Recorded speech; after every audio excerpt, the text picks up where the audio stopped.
Hey guys, welcome back to Lick Branch Farms. It's another hot, humid day here in North Carolina. We got a little bit of a breeze, that's why we're right here in front of this door. But we're gonna see if we can't get this video done today. What we're gonna be planting today is top bunch collards. Now these seeds came from Hoss Tools, but you can get them in several different places. Heard a lot of real good things about these collards. We actually plant two different kinds of collards here on the farm. Usually we plant Georgia collards, and we plant one type called a Morse heading collard.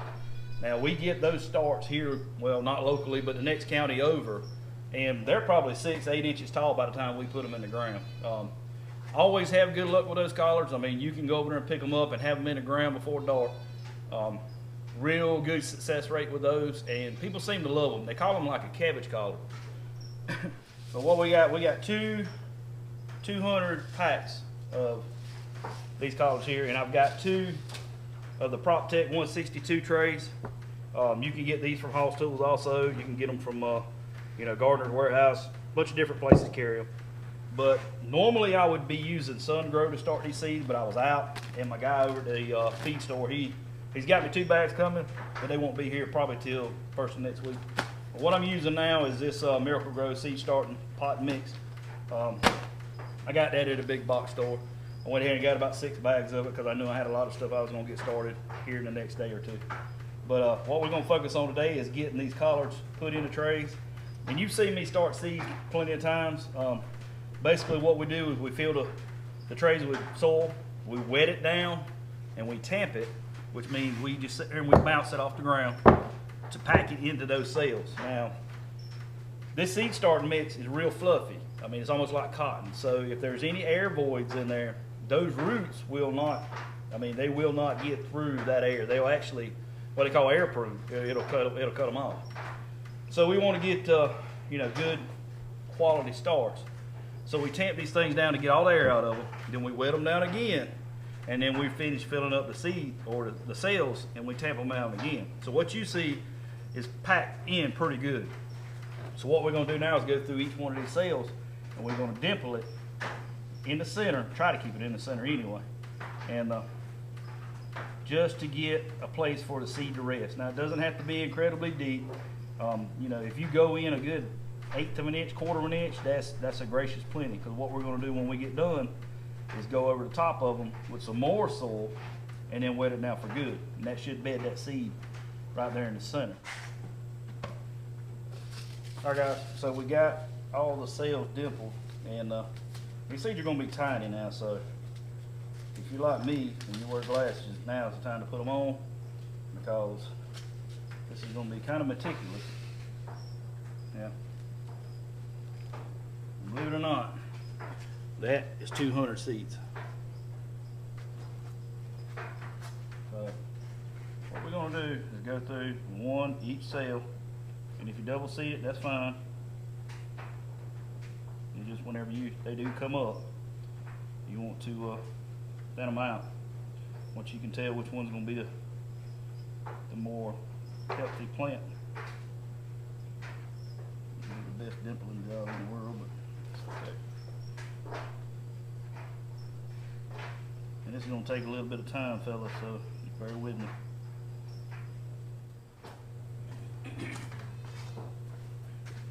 Alright guys, so we got both of these 162s filled with the Top Bunch 2.0 collard seed. So what we're going to do now is go back and we're going to top dress each one of these trays with a little bit more soil. And you can see what I was talking about earlier about it being real soft and fluffy, because you can see how it just sits right on top of the cell. And we'll work that into each one of these over the top of them, trying to be careful not to move nothing around. And then once we get done with this, we'll take them out and water them in real good. And that'll be all she wrote. It'll be time to put a tag on it, call them done. These are, I think they're 55 days. Yeah, 50 days. They got a 50-day maturity date on them, which is pretty fast for collards. But these are what they refer to as you harvest leaves off of them instead of the whole plant. Now the Morse head and collard that I normally plant, we harvest the whole plant. We cut it, we let it mature, and then we cut it off at the stalk, and we sell the whole plant. But these collards, they say regenerate really, really fast. So this will be a collard that we will just harvest leaves off of, and you know, we'll have a harvest all year long up until they stop growing. Which around here, we grow collards up into, man, January, mid-January around here before it starts getting really cold. And then we don't have a tremendous amount of cold weather. During January, February, we may get, you know, a week, 2 tops of weather that is below what we call freezing. And that's it. I mean, other than that, we stay hovering in the 30s and 40s. But, you know, that's not crazy cold, not what I hear some people have to put up with. And definitely, collards can sustain that. Collards and cabbage. I mean, that's perfect weather for those. So, we've got these 2 trays topped off. I'll pick some of this bigger stuff. So one thing I noticed about this mix, and I've used it before, there is not a lot of big material in it. You know, you hear people complain about some seed starting mixes having real big pieces of bark.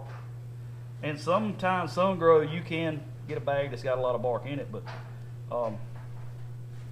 this stuff here, I mean, you'll pick out a stick every now and again, but for the most part, it's pretty clean. But it's pretty expensive too. That little bag right there is $5.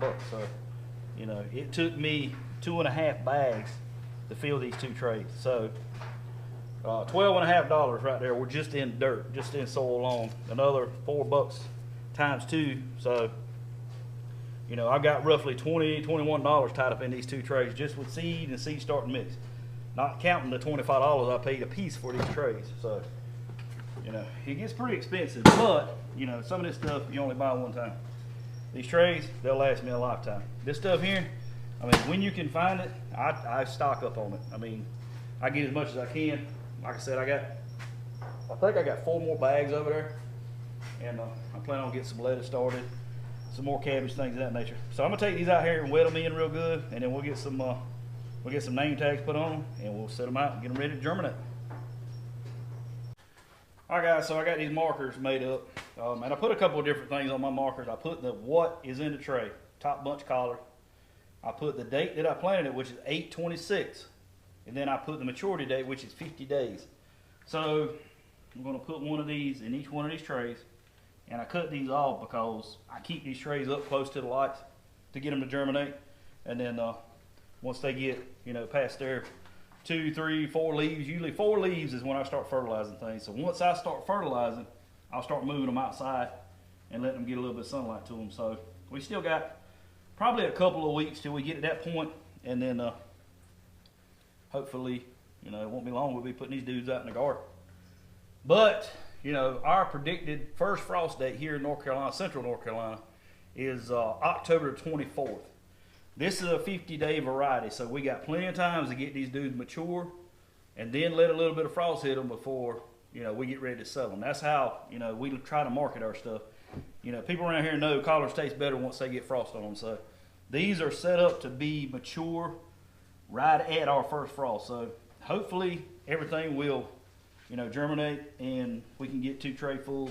I know we won't get all of them because if you look on the back of the pack, they say a 96% germination rate. So we know out of each one of these trays, we're going to lose 4%.